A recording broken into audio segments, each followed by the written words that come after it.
Okay guys, you're in a nutshell with me, Ina. As promised, ito na ang ating episode.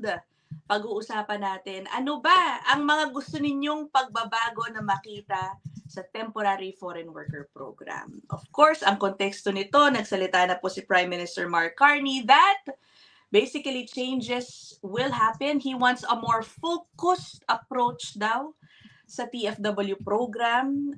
Yan. Sige, mamaya tatanungin natin itong ating guest kung ano ba ang magandang pagbabago na dapat para maging happy kahit pa paano mas maraming mga sektor dito sa TFW program. Ang ating kakausapin, immigration lawyer, Lou Dangzalan. Hi, Lou! Hello! Ayan, o teka. Ang kanyang email, ang gumagapang dyan sa baba if you want to book a consult with him or ask him anything.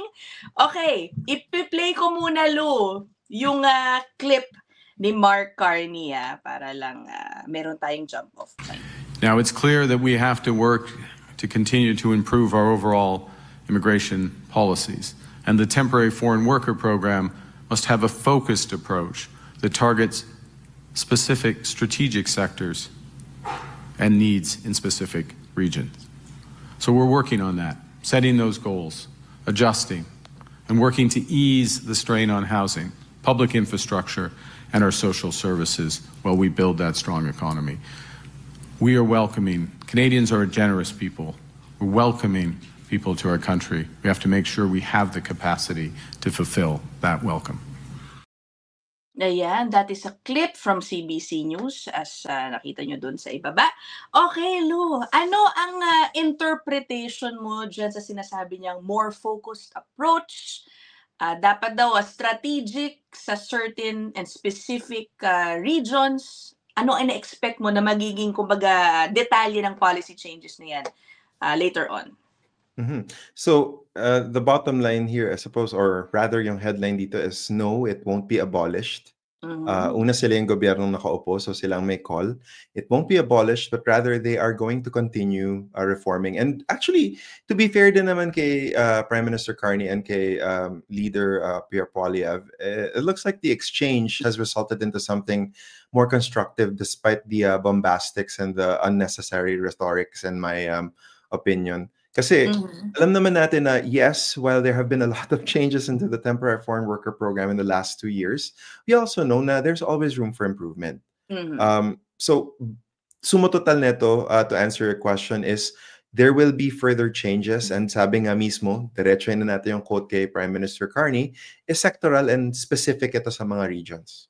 Yeah. So, ano ibig sabihin? Pag sectoral specific sa regions, do you see, for example, LAMIAS being restricted or limited only to certain, for example, unahin natin, industries, category of jobs? Palagay mo magiging ganon? Well, that's a very good question. Pagka usapang TFW program, usually yung mga sectoral issues sa TFWs na laging nagpupunta sa surface would be yung agriculture as a program, for example. So you have the Seasonal Agricultural Worker Program. Meron din tayong issues parati na nagbabubble up, which is yung sa food service and accommodations, hospitality. Very controversial, diba? Kasi it intersects with another issue in Canada, which is the high youth unemployment. And alam naman natin, not just survival jobs, but these are also entry-level jobs for a lot of people to build up, let's say experience, so that later on, mag-move on sila sa, ladder of career development into the future, right? Especially once they get to their 30s. So, very interesting yung mga pronouncement ni Prime Minister. I want to see the details. Although, as someone who's worked in this sector for quite some time na, nakikita ko na rin naman kung ano yung mga outlines. In fact, in my previous positions before as a board member sa Canadian Immigration Lawyers Association, as volunteer for Canadian Bar Association, marami na rin talaga kami mga puntong in-advocate at sinasuggest sa government that it looks like some of them have been taken up by previous governments and the current government. Okay. Itong balikan naman natin itong gusto ng Conservative Party. Obviously, so it's not gonna happen anymore. It doesn't look like it's gonna happen, yung pag-abolish mismo ng TFW program. Ang isa na lang sinasabi, kailangan meron lang specific pathway for workers, for foreign workers. So, do you think that is a possibility dito sa gusto gawin ni Mark Carney na baka TFW is only for agri or dagdagan pa natin pati healthcare. Do you think that's a possible scenario or hindi naman ganun ka limited? Well, let's restrict our discussion to agri, then maybe we can talk about healthcare in a bit. So, Okay. for the purposes of agri kasi, kapag tinignan mo yung program title na ito, it's Seasonal Agricultural Worker Program, everyone needs to have the baseline understanding na usually yung mga workers na guest workers in Canada, they only stay for about 8 years in a month, 8 months in a year. So, ibig sabihin, yung 4 months na yun, walang taniman dahil punong-puno ng snow ang fields, then magsisiuwian sila, diba? So, yung understanding na yun, balikan lang sila sa Canada, they're dormed, and they're housed by their employers. And usually, the lion's share of abuses sa temporary foreign worker program, doon nakikita sa agricultural sector. So, will there be restrictions? I suspect there will be restrictions on enforcement and worker abuse. Tama rin to be fair, again, that yung mga nang-criticize sa akin na anti-conservative daw ako. Actually, no, fair point na ni-raise ni Pierre Poilievre na actually, madami talagang abuses. Madaming abuses, especially sa agricultural workers, for example. Terrible living conditions. Na ilang dokumentaryo na to ng mga iba-ibang media outlets sa Canada. Halimbawa, yung mga isang kwarto, 8 silang magkakasama doon, di ba? Paminsan shifting ang tulugan. Ano ba naman yun, di ba? Parang mga preso sa bilibid. Hindi naman ata ito tama. So, ang pwedeng gawin dyan is i-review yan for enforcement. Ang pwede pang gawin dyan is mag-enforce talaga ang Canada ng fines against like employers. Isa pang suggestion pagdating sa sectoral issue ng agriculture. Kasi I think there's a broad consensus naman. Conservative, liberal, even the NDP na actually very against TFW din kung titignan ninyo from the perspective of wage suppression. Makikita natin na may broad agreement naman na may pagkukulang talaga ang ating labor economy pagdating sa pag-supply ng labor sa agricultural sector. So, ang maganda dito is pwedeng bisitahin yung points of abuse. So, one of the things that were suggested is like, how about yung mga pumapasok na TFWs in this particular program, pwede silang mag-switch ng jobs kung abusive yung employer, di ba? It could be a stick that could be applied to the employer on top of banning them. Kasi ang problem, di ba, individualized yung approach dito. We all have talked about dito sa program na to, for example, yung open work permit for vulnerable workers. Yeah, okay. Anong difference nun sa iniisip mo ngayon? Ang difference nito is think of the caregiver program right now. So kung may papasok na caregiver habang hinihintay ang kanilang permanent residence in Canada, they don't have an employer-specific work permit, but rather they have an occupation-specific work permit. Kasi yung isang criticism sa mga temporary foreign workers is once they become permanent residents, lilipat na daw sila ng ibang occupation. So parang hindi rin na-address yung ating structural needs for certain types of workers, diba? So maybe bide your time in a particular occupation, pero hindi natin sila itatali sa employer. So mapabawasan ng abuse. So in the end, yung conditions ng labor market, mas buti para sa workers, mape-prevent ang abuses, both from the perspective of the applicants and the employers. So yun yung sa agriculture. Yeah, I think that's a good suggestion, ano? Oo nga, at least parang semi-open pero within the same industry or job. And it's not new. It's not new, Ina. This is something that already happens sa caregivers. Okay. Oy, by the way, later on, as I promised dun sa episode ko kahapon, we will be reading some of your inputs, kayong mga viewers, sa kung ano ang palagay ninyo makakabuti sa TFW program. Okay, Lou, apart from that yung kakasabi mo lang, ano pa, ikaw, kung tatanungin, paano pa ba mapapaganda itong TFW program, especially to avoid the abuses, which is, for me, the root cause of all these complaints about, the foreign workers. So, enforcement, on a general note, enforcement can be much better. So yung mga audits, mga surveillance sa mga employers, for example, could be improved. What could happen is there could be more random audits. They need to basically deploy technology and staff to track employers properly. Perhaps even looking at the possibility of extending the ban on employers. Kasi typically may administrative monetary penalties na mabigat siya. Pero I think what should be done is we should revisit the amounts dun sa administrative monetary penalties. Kasi tinitignan mo dito 20,000. Yes, it's a lot of money. Pero kung ikay malaking corporation, 'di ba? What is 20,000 to being able to against being able to profit like let's say 50 workers, 'di ba? Na inaabuso mo na yung kinikita mo, for example, dahil dinadaya mo yung sistema 1.5 million. What is 20,000, 'di ba? Yeah. So parang isipin din natin siya from that perspective na dapat commensurate yung mga penalties sa size ng corporation. Hindi lang yung naka-define sa regulations sa ito yung amount, for example. Yeah. Tapos again, surveillance, 'di ba? So there are better technologies right now to actually surveil. You can use, this is a good case for AI use, for example, para matignan kung ano yung patterns of abuses across different sectors, across different employers. If you want to be that granular, gamitin nila. Eh, di ba sabi ng liberal government ngayon, di ba gusto nilang front and center ang artificial intelligence? This is a good case, for example. Madami pa ako naisip. One more, isa pa. Go. Sector-specific fixes. For example, ito, mainit to. Di ba, yung youth unemployment nga.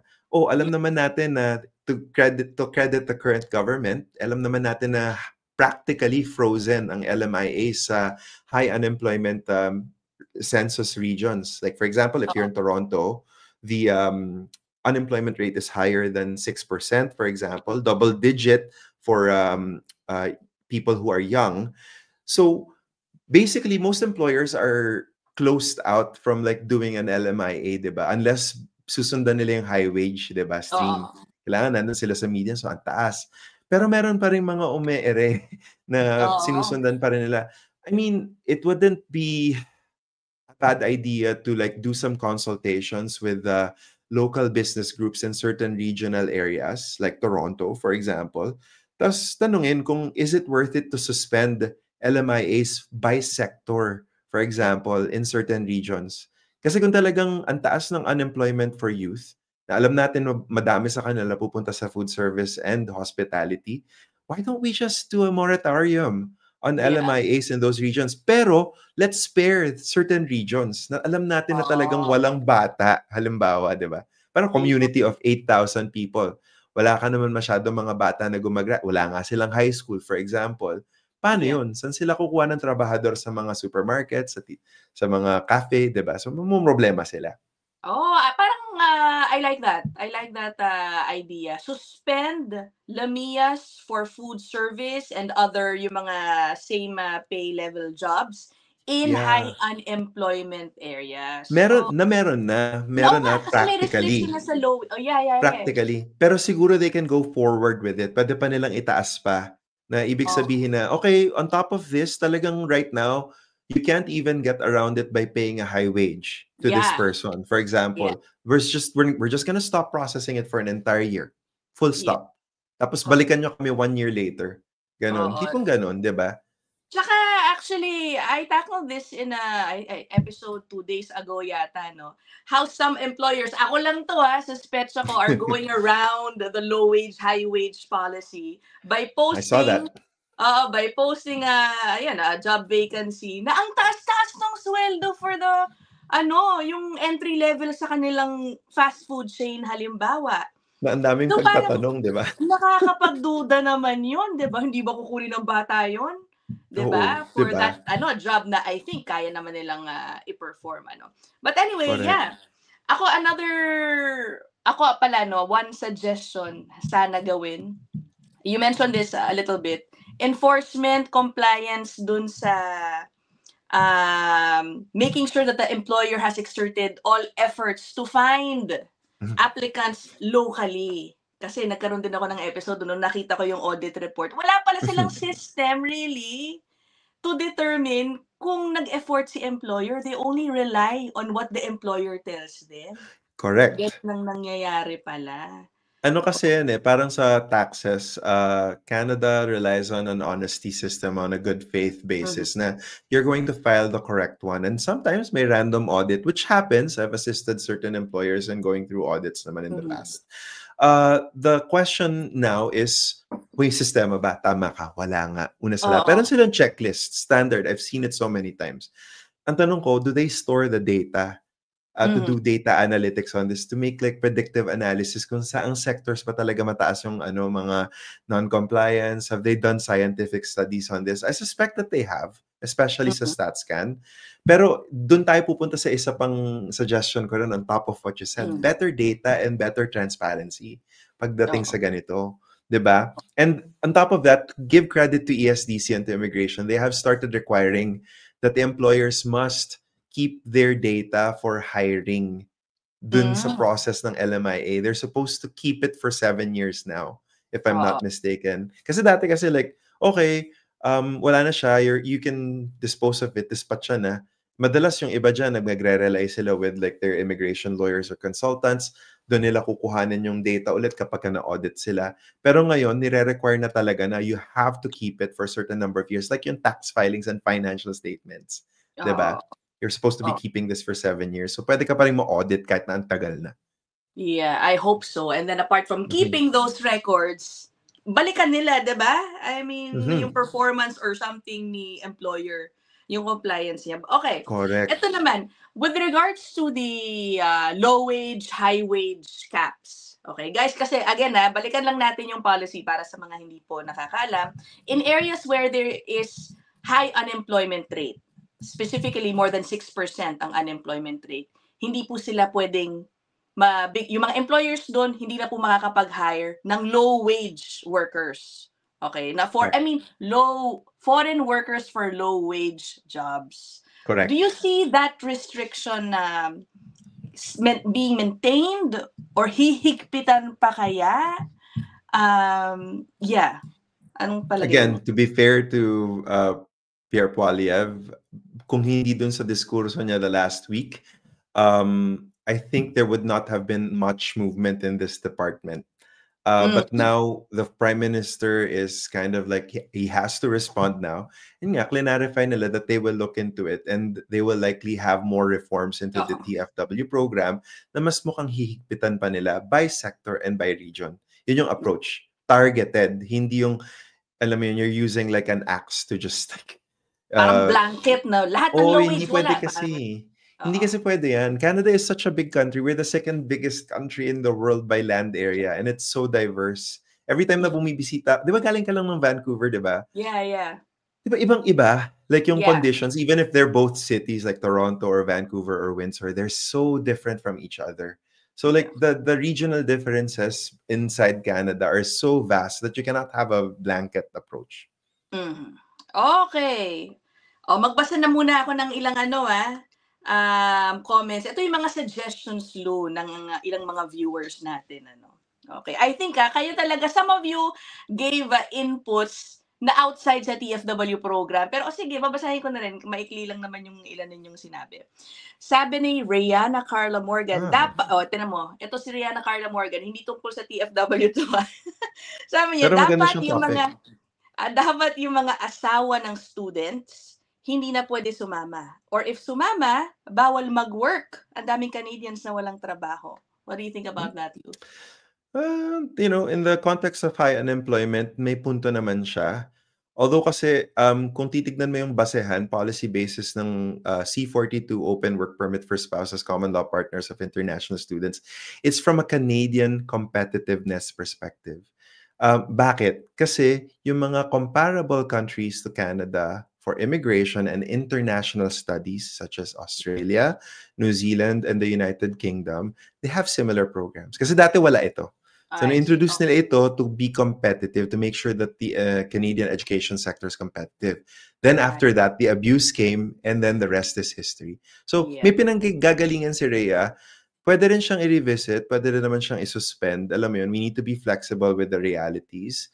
But am I against this? I put a question mark there. I don't know. I don't have the data. Kasi I don't go with feeling. I go with data. Okay, I like that.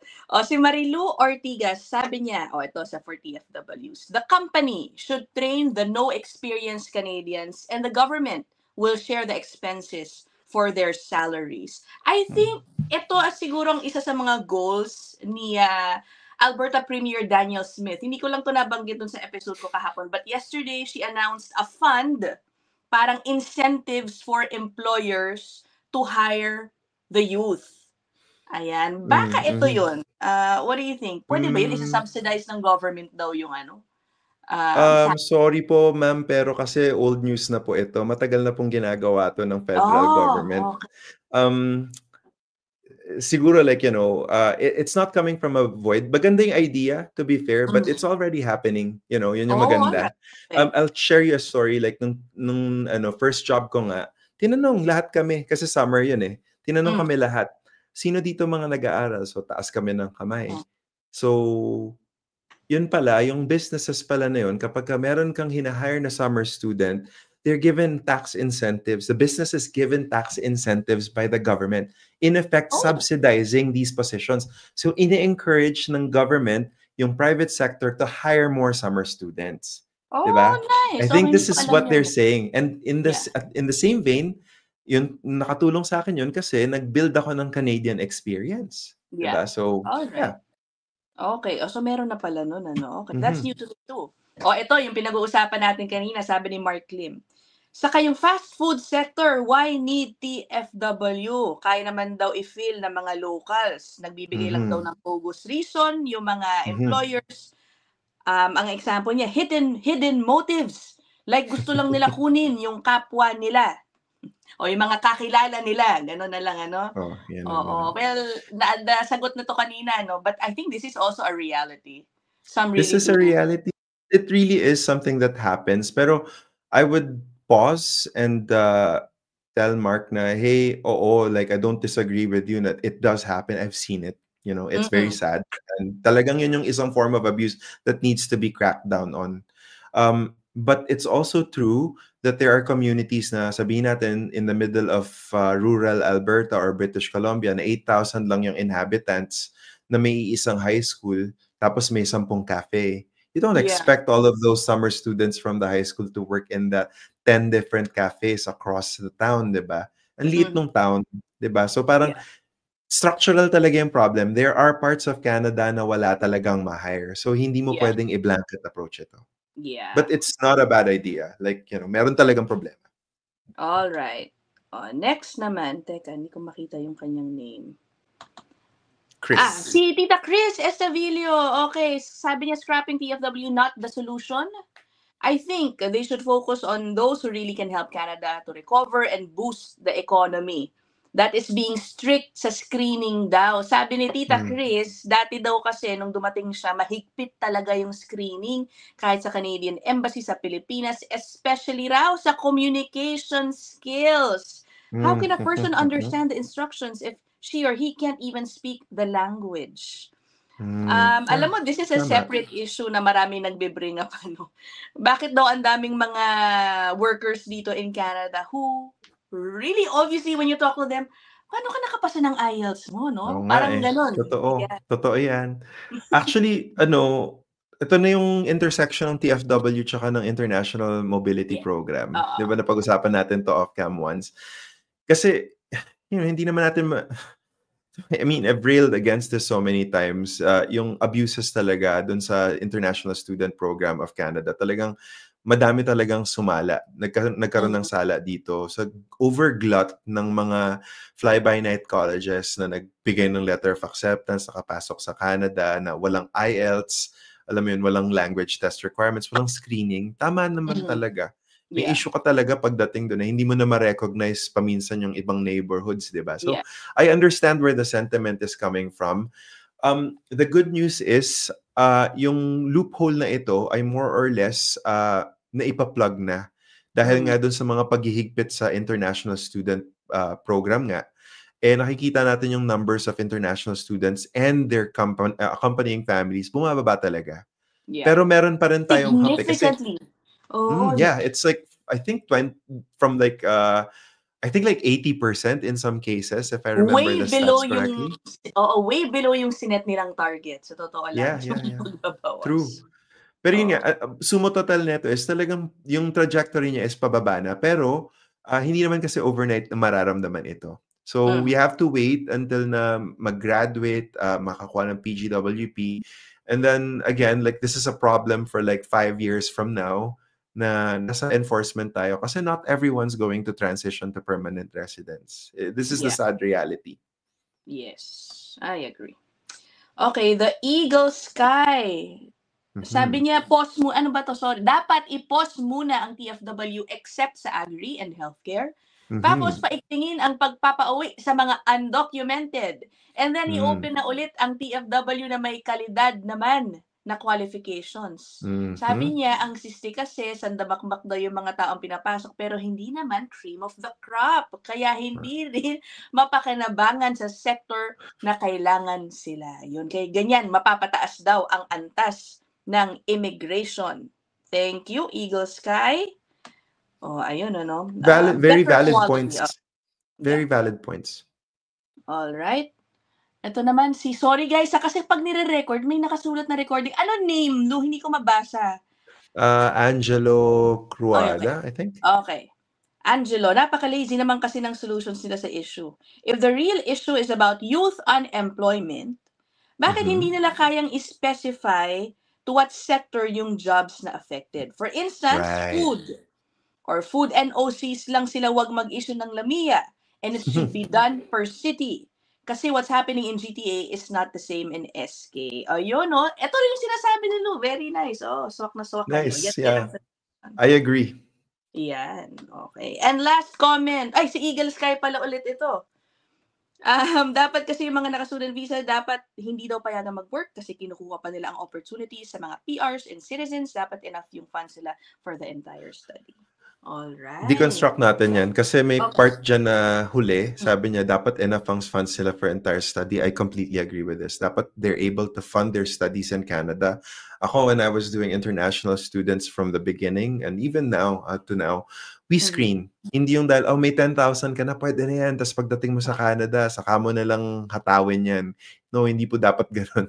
And hindi po yun yung tamang approach. Pangalawang punto is, pwede ba sila magtrabaho sa Canada? It goes back to the question of like, pwede ba magtrabaho yung mga spouses and common law partners? It's for competitiveness issue.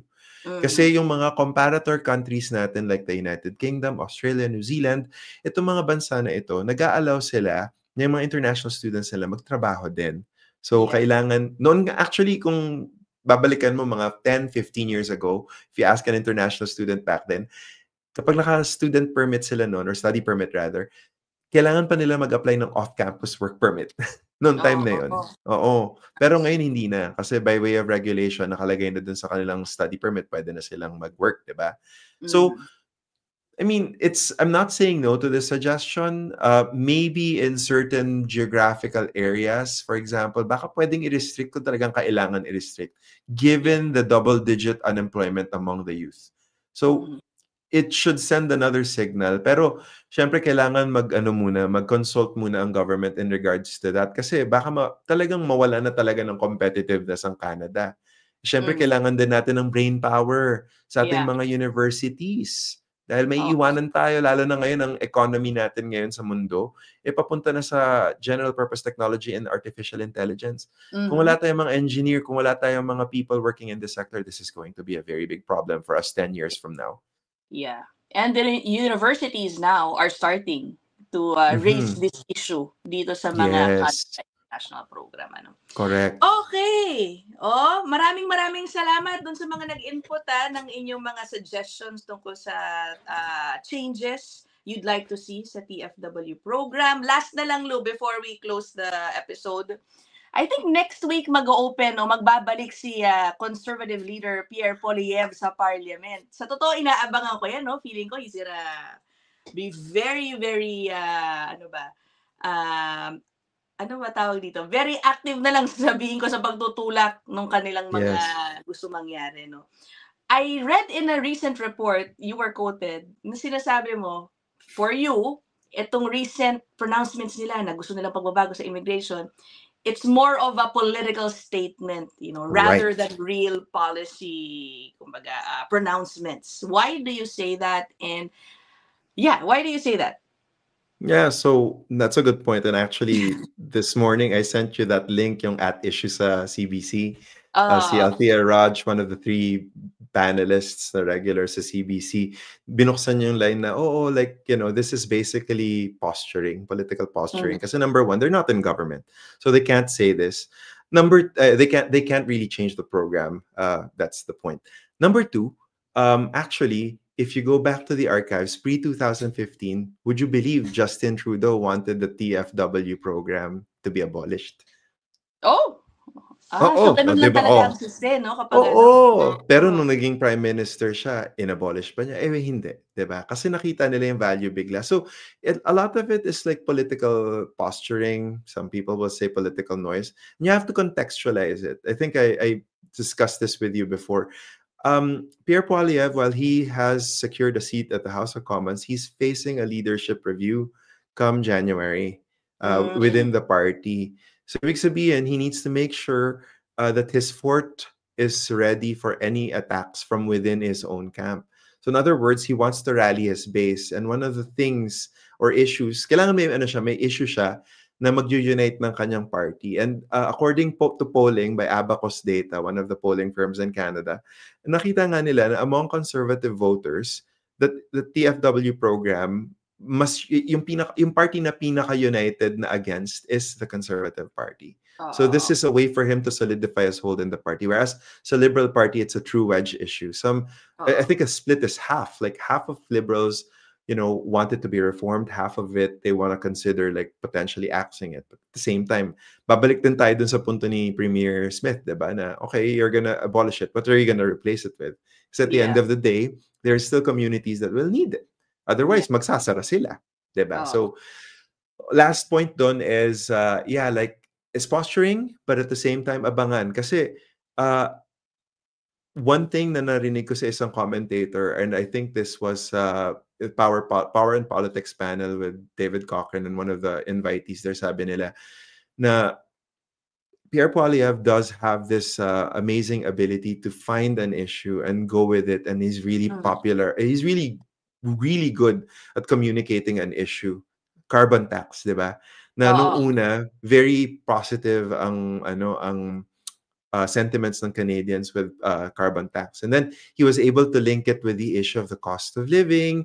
Eventually, it created like the downfall of Justin Trudeau. So that's very interesting. Ang predictions dito sorry, not predictions, but rather ang question dito ng mga tao, is Pierre Poilievre trying to find his new carbon tax issue through the TFW program? But it's so interesting question, but at the same time, it's also kind of scary. Kasi like, it involves a lot of people. May posibleng patunguhan. Una sa lahat, yung sinasabi ni Lou is, yung mga pronouncements niya is geared to rally his support base kasi alam niyang mainit na topic sa mga conservative ang immigration, kaya parang he's maximizing, pounding on the issue to gather support. And interesting point if it will lead to a similar situation that led to Justin Trudeau's carbon tax. Do we have his new carbon tax poll, diba? Yun yung question. So mga nanonood ng politics sa Canada, that's the question. Will this stick? Yun yung question. Okay, well, Lou, sige, tapusin na natin dyan. Thank you so much as always. Yung email po ni Lou, yung nandyan sa baba. Again, thank you guys for your inputs. I'll see you guys in the next one. Bye! Thanks, everyone. I forgot. Ito pala. Sorry, guys. Ayan.